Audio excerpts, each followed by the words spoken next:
Hola, ¿qué tal?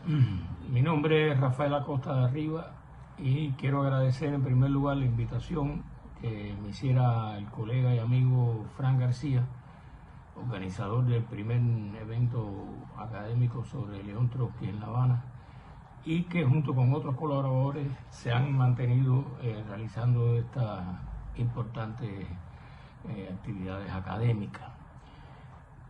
Voy a leer la ponencia Roberto Acosta Echavarría, La vida de un revolucionario cubano y su último texto trotskista. El texto, mi ponencia tiene un epígrafe que dice: es realmente una vergüenza para la dirección de nuestra revolución que estos camaradas hayan sido condenados y guarden prisión por trotskistas, en el momento en que los trotskistas en todo el mundo están en la primera fila de todas las movilizaciones revolucionarias en defensa de Cuba. Roberto Acosta Echavarría, del prefacio a la edición cubana La Revolución Traicionada, editada de manera artesanal a finales de 1964. Una noche, hace ya 17 años, el reconocido intelectual marxista Fernando Martínez Heredia, al finalizar una reunión de trabajo entre ambos, en 2008 yo era investigador titular del Instituto de Investigaciones Culturales Juan Marinelo y él era el director, me entregó varios folios presillados. Grande fue mi sorpresa cuando al pasar la vista a las cuartillas se trataba de una suerte de autobiografía sintetizada de mi padre. Fernando la tenía archivada en su papelería personal y, sabiendo de mis investigaciones sobre el trotskismo organizado cubano, me la entregó generosamente. Fernando también había realizado indagaciones historiográficas sobre los trotskistas cubanos. Como es sabido, fue un autor marxista en versión heterodoxa de mucho reconocimiento dentro y fuera del país. A los apuntes biográficos que siguen a continuación también tributaron los conocimientos de otros dos de sus hijos, Roberto y Eduardo, quienes exprimieron sus recuerdos y rectificaron datos, así como también sirvieron como fuentes varias conversaciones sostenidas por quien les habla con Juan León Ferrera, el último sobreviviente de aquellas fuertes tensiones de 1964-65, más algunos otros textos revisados con el fin de escribir el presente trabajo. La idea de la ponencia es sacar de la oscuridad esta figura fundamental del trotskismo insular, muy influyente sobre todo en el periodo 1959-1965, etapa que se debe considerar como la recta final del trotskismo organizado en Cuba.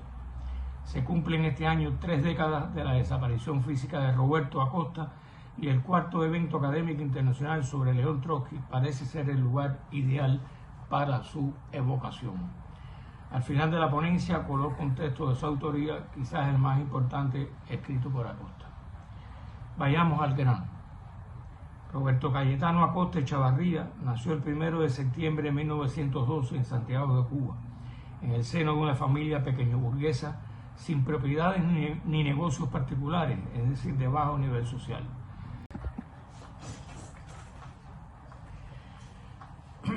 Segunda parte. Después del golpe de Estado de Fulgencio Batista en 1952, que vulneró la Constitución de 1940 y se convirtió en un llamado a la acción de los buenos cubanos, Acosta se lanzó de lleno en la lucha clandestina urbana y creó dos células de ingenieros en la resistencia cívica, perteneciente al movimiento 26 de julio en su rama de acción y sabotaje.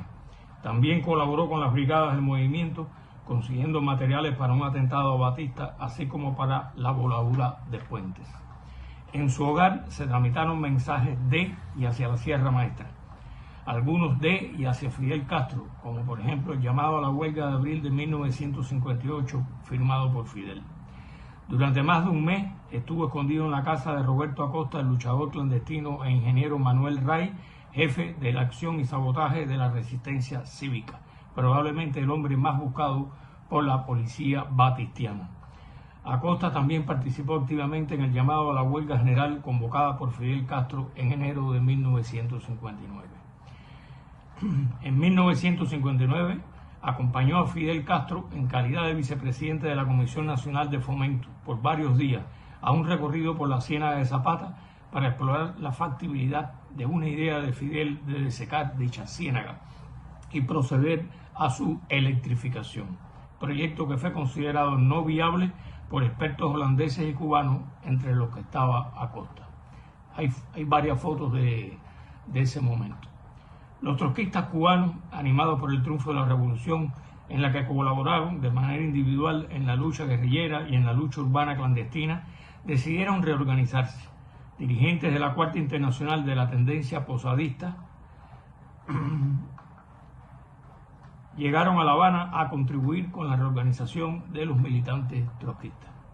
En el Partido Obrero Revolucionario Trotskista por-T, creado en 1960, Acosta, con el seudónimo de R. Carvajal, fue elegido miembro de su grupo político, al tiempo que profesionalmente se desempeñaba como director del Departamento de Normas y Metrología en el Ministerio de Industria, donde el comandante Ernesto Che Guevara era ministro, y por lo que integró el Consejo de Dirección de ese ministerio.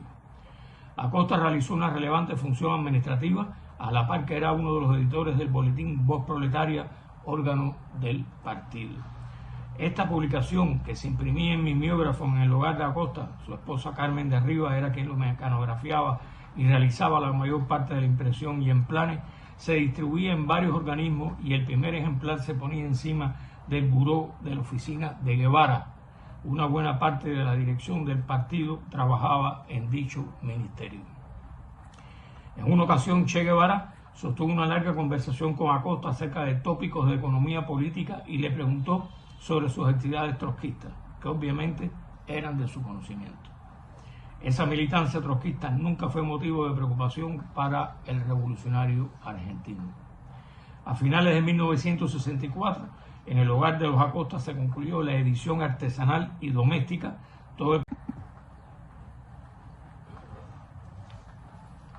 Tercera parte y final.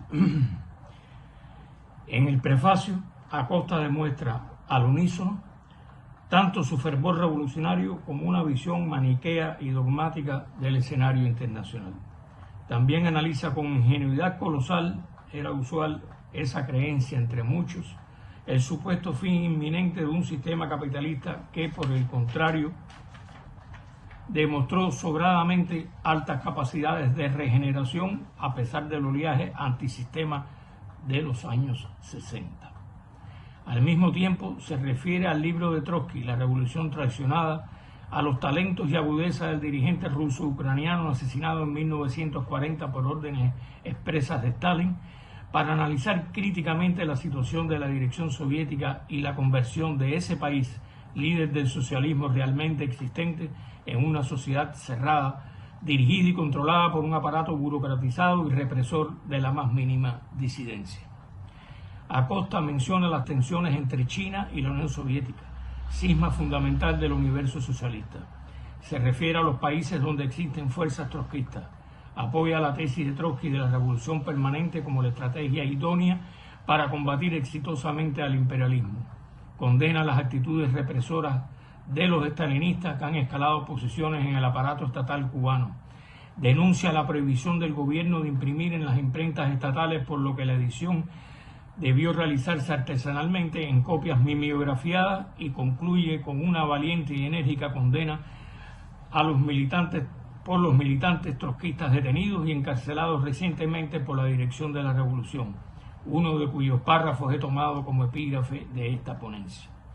Se trata de un texto que resulta inadmisible para una dirección como la cubana de entonces, en la que los cuadros estalinistas provenientes del viejo Partido Comunista habían ocupado efectivamente importantes posiciones en altos cargos estatales y políticos de la revolución. El interés de este texto es doble, en cuanto texto crítico desde las posiciones revolucionarias y también como testimonio de tensiones políticas al interior de la revolución y que no salían a la palestra. Han sido obviadas por la historiografía.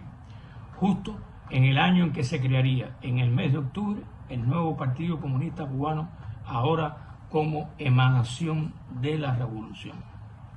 En los primeros días de 1965, los frecuentes acosos y detenciones de los militantes del por-T presagiaron momentos difíciles, los que llegaron poco después.